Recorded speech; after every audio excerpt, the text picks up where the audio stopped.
British royals are here. And what better way to welcome someone to the country than with food? Am I right? I'm at the local grill in Johannesburg to speak to some local chefs about what they put on their menu for the family.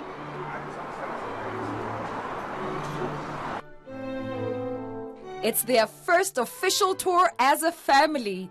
Meghan Markle, Prince Harry, and their firstborn, baby Archie, have embarked on their African tour. This 10-day trip across the continent will start in South Africa.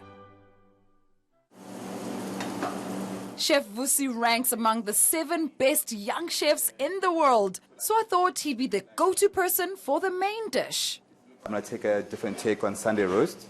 The British love a good Sunday roast, but usually it's like beef. So my idea is that let's take some pork neck, because I think pork neck is the most flavorful cut of pork, and it's quite succulent and tender. So I think we're going to take something different like that. I'm going to make an interesting dressing, because English love sides, and they love like their little condiments.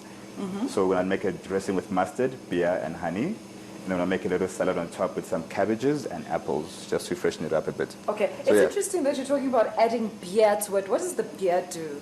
It just gives that hoppy, grainy flavor. And I mean, the English love beer, so I think we just stick to the theme.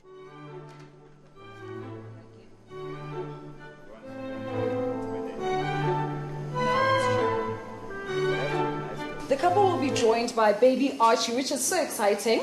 Now, what would you be making for him? We're going to do Archie's puree. Having been a dad, I know how important we get all the nutrients into the dish. So we're going to do a steamed butternut puree.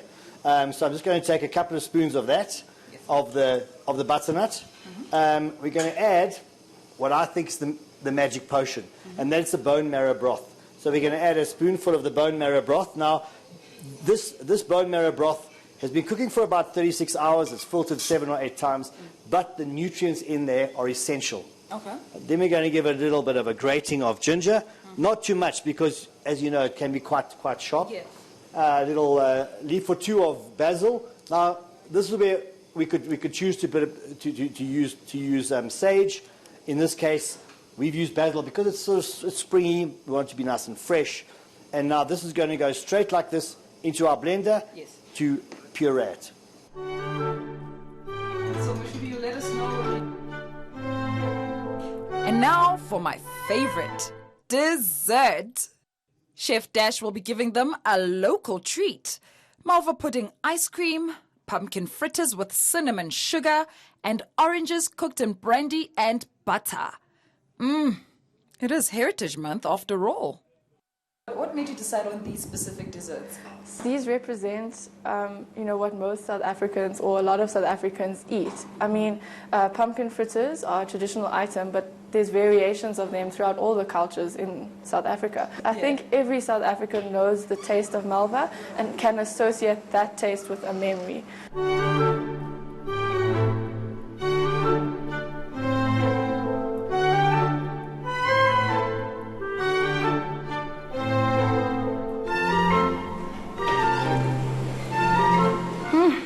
I'm stuffed. I think we're going to have some very happy rolls on our hands. And I think they can hire me to become their professional taster. What do you think? I agree. Well done. Teamwork. Makes the dream work. And it's a wrap.